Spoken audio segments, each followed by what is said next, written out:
Deux suspects arrêtés dans l'affaire du cambriolage au Louvre reconnaissent partiellement y avoir participé. Les bijoux n'ont toujours pas été retrouvés. Washington et Séoul annoncent avoir scellé un accord économique massif après la rencontre en Corée du Sud entre Donald Trump et le dirigeant du pays. Le Portugal a été frappé par des vents violents et des pluies torrentielles dans la nuit de mardi à mercredi, entraînant plus d'1 millier d'incidents à travers le territoire.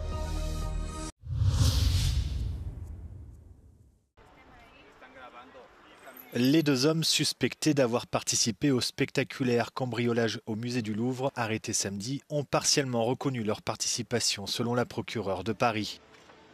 Leur placement en détention provisoire a été requis par le parquet. Ils sont actuellement en cours de présentation devant les magistrats instructeurs en vue de leur mise en examen pour les infractions de vol au pluriel en bande organisée, crime faisant encourir la peine de 15 ans de réclusion criminelle et d'une forte amende. De la même façon, la qualification d'association de malfaiteurs a été retenue, délit faisant encourir la peine de 10 ans d'emprisonnement. L'un des suspects est un franco-algérien de 34 ans connu pour des faits de délinquance routière. Son ADN a été retrouvé sur l'un des scooters utilisés par les cambrioleurs pour s'enfuir. Il a été interpellé juste avant d'embarquer pour un vol vers l'Algérie. L'autre suspect arrêté près de son domicile d'Aubervilliers est un Français de 39 ans, connu pour des faits de vol aggravés. Son ADN a été retrouvé sur l'une des vitrines fracturées. Les bijoux, eux, sont toujours dans la nature alors que l'enquête se poursuit.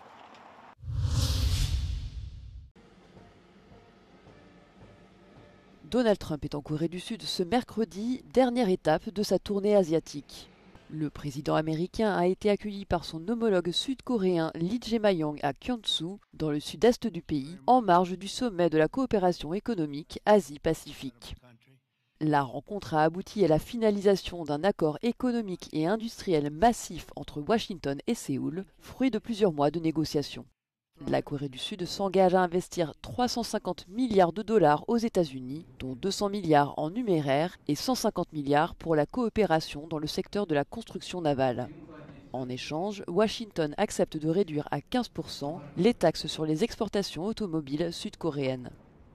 La Corée du Sud accueillera également jeudi les négociations commerciales très attendues entre Donald Trump et le président chinois Xi Jinping à Busan. Le président américain s'est montré optimiste avant cette rencontre.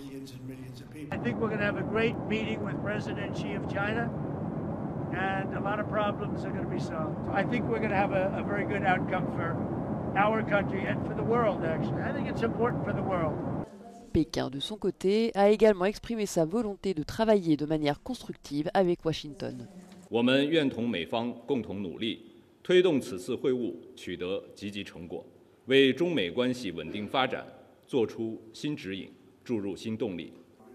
Alors que Washington et Pékin sont engagés dans une guerre commerciale acharnée, l'accord pourrait entraîner la levée des droits de douane américains que Donald Trump menaçait d'imposer dès le 1er novembre.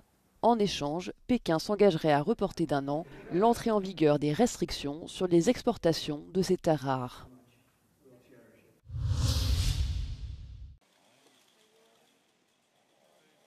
Des vents violents, des pluies torrentielles et une mer agitée. Le Portugal a été frappé par un épisode météorologique intense dans la nuit de mardi à mercredi, entraînant de nombreuses inondations. L'ensemble du territoire continental ainsi que certaines zones de l'archipel de Madère ont été placées en alerte jaune jusqu'aux premières heures du jour et la protection civile a enregistré plus d'1 millier d'incidents à travers le pays. Le sud a été particulièrement touché, notamment la région de l'Algarve, placée en alerte rouge durant la nuit, et à Oeiras, une municipalité située à l'est de l'agglomération de Lisbonne, une femme a été grièvement blessée. Dans la ville même de Lisbonne, 229 incidents ont été recensés dans la matinée, principalement des chutes d'arbres, des effondrements d'immeubles et des accidents de la route. L'amélioration des conditions météorologiques en début de journée jeudi a permis de lever les alertes, un répit de courte durée puisque de nouvelles précipitations sont attendues dès vendredi matin.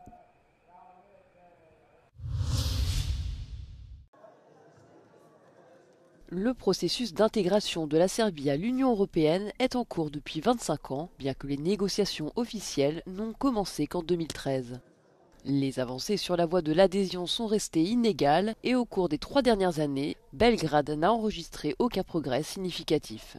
Cette stagnation a coïncidé avec le déclenchement de la guerre en Ukraine et la décision de la Serbie de ne pas imposer de sanctions à la Russie. Un choix motivé par des considérations politiques, économiques et historiques. Pour le président Aleksandar Vučić, il ne fait guère de doute que c'est précisément cette position qui maintient aujourd'hui la Serbie sur l'accord de Red. Bili bismo šampioni sveta u čemu god hoćete. Samo da smo uveli sankcije Rusiji. Svi ostali su počeli da vode politiku u regionu. Prva im je rečenica, mi smo 100% usaglašeni sa evropskom politikom, to jest nismo kao Srbija. I ja onda moram da kažem, da, u pravu ste, nama nije moguće samo poslati mail ili faks i odrediti šta je politika vlade Srbije ili Srbije u celini, pošto mi mislimo da moramo da radimo u interesu građana Srbije. Après le traumatisme de l'éclatement de la Yougoslavie, plusieurs étapes décisives ont marqué l'évolution de la Serbie. Belgrade a coopéré avec le tribunal pénal international de La Haye, connu la rupture avec le Monténégro, mené une guerre avec le Kosovo, affronté l'effondrement de son économie et une insurrection séparatiste albanaise dans les régions méridionales de Preševo, Medvedza et Bujanovac. La déclaration d'indépendance du Kosovo en 2008, que la Serbie ne reconnaît pas, demeure l'un des principaux obstacles à son adhésion à l'Union européenne. Pitanje evropskih integracija Srbije je usko vezano za sam dijalog, ali ne postoji zvaničan i formalan uslov priznanja Kosova da bi Srbija postala članica Evropske unije. Depuis Slobodan Milošević jusqu'à aujourd'hui, aucun gouvernement serbe n'a reconnu l'indépendance du Kosovo. Ja da prihvatim nezavisnost Kosova i Metohije ne mogu, to znači neko i neću, ako neko drugi hoće posle mene. 5 États membres de l'UE, l'Espagne, la Roumanie, la Slovaquie, la Grèce et Chypre ne reconnaissent pas le Kosovo, ce qui complique davantage la normalisation des relations entre Belgrade et Pristina et freine la progression européenne de la Serbie.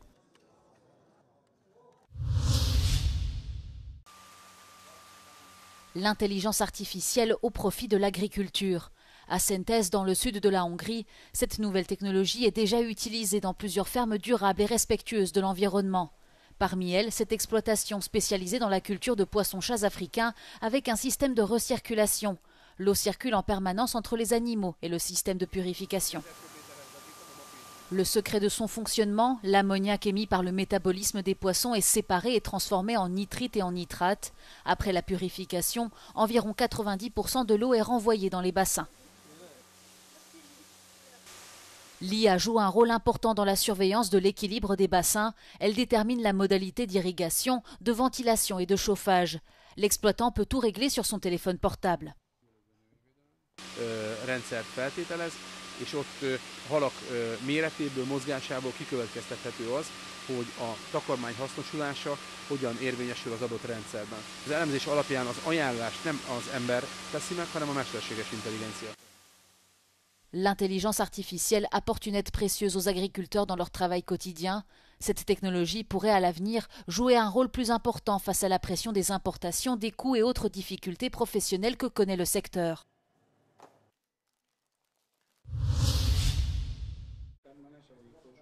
La 13e édition du Festival du film de Lacanais s'est achevée sur un grand succès. Pendant 12 jours, du 15 au 26 octobre, les habitants de la ville et les visiteurs ont pu apprécier 334 films du monde entier. Des milliers d'étudiants ont eu l'occasion de se familiariser avec le monde du 7e art en tant que spectateurs, mais aussi en tant que créateurs en participant à des dizaines d'ateliers. Plusieurs stars du cinéma tels qu'Emir Kusturica, Pantelis Voulgaris et Todoris Papadoulakis étaient présentes. En plus des prix du public, des prix du jury ont été créés, marquant le début d'une nouvelle ère pour le festival. Αυτό που επιχειρεί το φεστιβάλ από τα πρώτα του χρόνια είναι από τη μία να αναδείξει την κινηματογραφική παραγωγή, να προσπαθήσει να γεφυρώσει από το κομμάτι της κινηματογραφικής ιστορίας παλιότερα πράγματα, καλές κλασικές ταινίες, να γνωρίσει, να συστήσει τους γνωστούς παλιούς μας δημιουργούς, καταξιωμένους δημιουργούς και την ίδια στιγμή να φέρει και να αναδείξει τους νέους δημιουργούς. Αυτό είναι το ένα κομμάτι. Από την άλλη υπάρχει αυτό το ισχυρό προφίλ που έχει να κάνει με την εκπαίδευση. Εκεί το φεστιβάλ θέλει να παρέμβει και προσπαθεί να παρεμβαίνει όλο τον χρόνο, δημιουργώντας κριτικούς θεατές. Orestis Rouskas a présenté le documentaire Amber Marble and Wine qui traite des changements que subit l'île de Naxos en raison du surtourisme. Le réalisateur s'est retrouvé sur l'île des Cyclades dans le cadre d'un programme universitaire consacré aux problèmes culturels et économiques. Il a alors ressenti le besoin de réaliser un film qui montre la situation actuelle afin que les histoires de ses habitants puissent être entendues. Les protagonistes du film sont un vigneron, un apiculteur, un musicien et un habitant qui font revivre un quartier historique et qui résistent par leur travail et leur mode de vie.